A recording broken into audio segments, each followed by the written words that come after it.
Il y a une erreur que je vois dans beaucoup de clubs de sport, qu'on a aussi commise, on n'est pas parfait, hein. Euh, une erreur que beaucoup de professeurs font. Euh, Souvent, c'est parce qu'ils ont appris de cette façon-là, et du coup, comme ça a marché peut-être pour eux, ou peut-être parce que ça a marché avec certaines personnes, ils se disent que c'est cette façon-là qu'il faut reproduire. Aussi, d'un autre côté, parce que c'est aussi de la facilité, de dire on va prendre cette méthode-là, on la met en place, c'est assez facile. Je montre une technique, deux techniques, un enchaînement, deux enchaînements. Et puis derrière, allez, c'est parti, on appuie sur le chrono, on lance les sparring. Voilà, dans cette vidéo, on va parler de l'erreur la plus commune que j'ai vue dans les salles de sport de combat.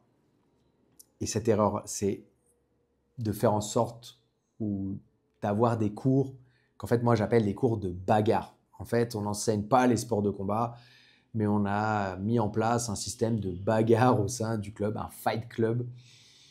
En tout cas, c'est comme ça que je le vois, c'est comme ça que je pense. Et en fait, c'est une grosse erreur de la part des clubs.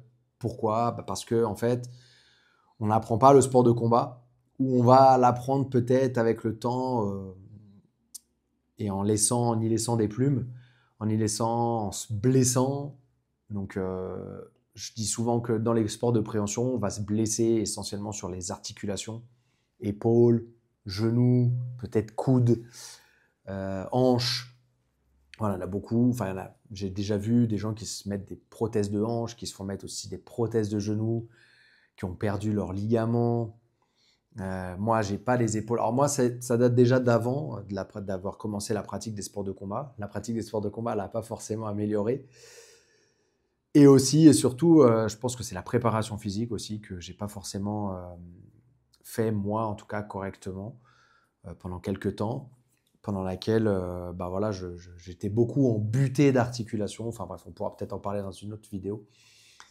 Mais voilà, en tout cas, c'est ce format-là, donc la bagarre pendant les sports de combat, c'est pas le bon format pour apprendre les sports de combat. Et donc je vais détailler ça un petit peu.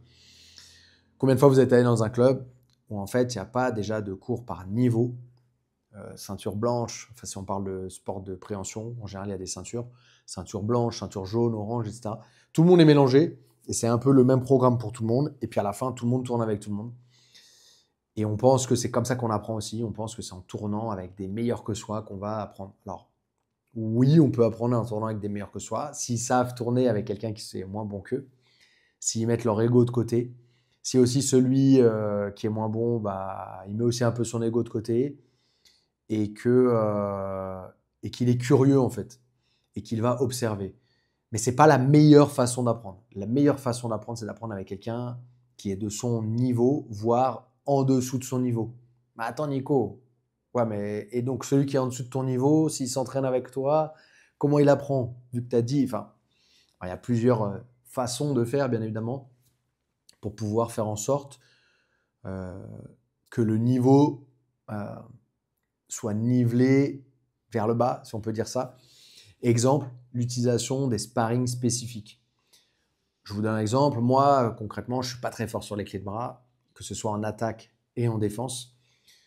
Du coup, bah, je peux être ceinture noire, mais si je m'entraîne avec quelqu'un qui est ceinture bleue, et bien en fait, mon niveau sur cette situation-là est un niveau proche de ceinture blanche, voire ceinture bleue.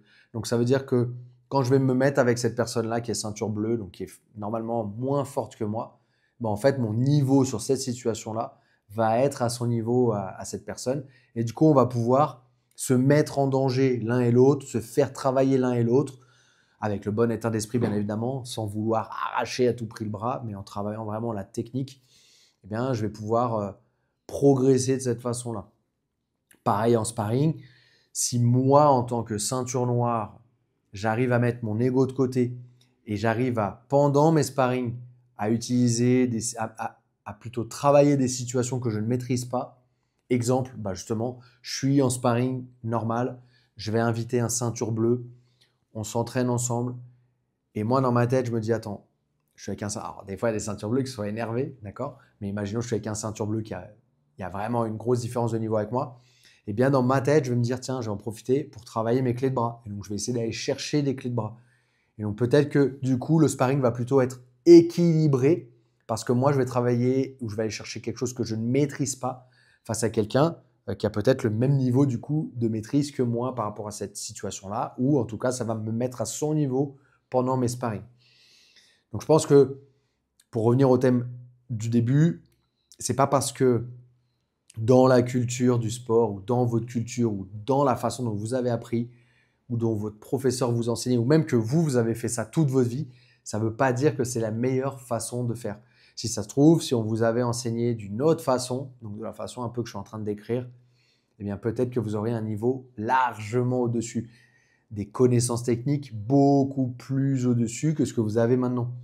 En fait, peut-être que vous avez fait que de la survie, et dans cette survie, vous n'avez pas développé énormément de techniques. Par contre, vous avez peut-être développé du mental, vous avez peut-être développé du physique. Il y a un jeu qui est venu un peu par accident à vous, et donc vous avez, voilà, vous êtes coriace, vous êtes difficile et tout. Mais dès que vous allez rencontrer quelqu'un qui est plus fort que vous techniquement et qui a peut-être le même physique que vous, eh ben vous allez être à la rue. Et donc le conseil, déjà, alors pour ceux qui s'entraînent, le conseil que je peux vous donner, c'est de ne pas vous concentrer sur les ceintures. Encore aujourd'hui, ce matin, j'ai vu quelqu'un qui est passé ceinture bleue, et dans son post, c'était voilà, mon objectif, c'est d'avoir 3 ceintures noires. Ok, mais si d'être 3 ceintures noires en face, ça veut, enfin, si à côté de ceinture noire, on met un niveau technique très bas, il n'y a pas tellement d'intérêt. Être ceinture noire juste pour faire des photos en ceinture noire ou juste pour peut-être, ouais, je sais pas, dans nos réunions de famille ou autre, de dire qu'on est ceinture noire, ça ne veut pas dire grand-chose si en face de ça, on ne met pas un contenu ou un savoir technique qui correspond à cette ceinture. En vrai, c'est ça qui va déterminer si vous êtes vraiment ceinture noire ou pas. C'est pas le fait d'avoir cette ceinture. Et puis, je prends mon exemple. Moi, en fait, j'étais compétiteur pendant 15 ans et donc je me suis focus vraiment que sur un jeu qui a été un peu mon erreur. Après, on fait tous des erreurs et on le voit peut-être plus tard qu'on a fait l'erreur ou peut-être qu'on ne le voit jamais. Et donc, j'ai voulu me focus vraiment que sur un jeu. Je me suis dit que en arrivant à mettre mes triangles de bras ou mes guillotines à partir de n'importe quelle position, peut-être que c'était la clé et que c'était comme ça que j'allais atteindre un certain niveau. Sauf que je pense que je me suis trompé.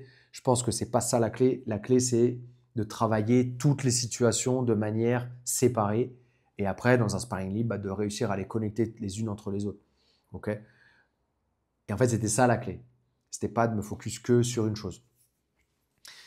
Et du coup, pour ça, alors du coup, qu'est-ce qui s'est passé? C'est que en voulant me focus que sur une chose, j'ai quand même fait beaucoup plus d'entraînement bagarre parce que je me suis dit qu'il fallait que j'arrive à les placer dans les sparring libres avec tout le monde plutôt que de travailler en sparring spécifique et de réussir à faire des attaques et des défenses dans toutes les situations qui existent dans le combat au sol. Vous voyez ce que je veux dire? Et pour quelqu'un qui enseigne, en fait, bah ouais, c'est beaucoup plus simple en fait de dire bah ouais, je vais enseigner une de technique, celle que je connais un peu, et puis derrière, allez, c'est bon, je lance le chrono et c'est parti. Il y a des clubs, j'y vais, c'est bon bah vas-y là, c'est open mat, allez, c'est tout le temps open mat en fait, c'est tout le temps du sparring libre. On voit une technique de technique et puis hop, allez, je lance le chrono, c'est la bagarre. Bon bah c'est cool, à la fin, on s'est dépensé, on a eu notre endorphine, on est content, ouais, c'était super, on a travaillé notre force, on a travaillé notre mental, mais est-ce qu'on a réellement travaillé notre technique? Et la technique, c'est ce qui va nous sauver toute notre vie, en fait. Si on veut pratiquer toute notre vie, c'est ce qui va nous sauver. Et en plus de ça, avant ça, c'est que plus on fait de bagarres, que ce soit en préhension ou en percussion, donc en lutte à livrer ou en boxe, et bien en fait, plus on fait de bagarres et plus on a de risque de se blesser. Parce que ce qui va nous sauver de la blessure, c'est de mettre l'ego en dehors du tatami, donc d'accepter en fait des fois de se faire battre, de se faire dominer, mais aussi d'accepter des fois de par soi-même de travailler des choses qu'on ne maîtrise pas et qui peut-être derrière vont faire qu'on va se faire prendre dans des positions qu'on ne se serait pas fait prendre d'habitude, mais c'est pas grave en fait, parce que c'est ce qui va en fait nous faire progresser. Il ne faut pas viser aujourd'hui, il faut viser dans 3 mois, dans 6 mois, dans 1 an, dans 5 ans, dans 10 ans. C'est là l'objectif.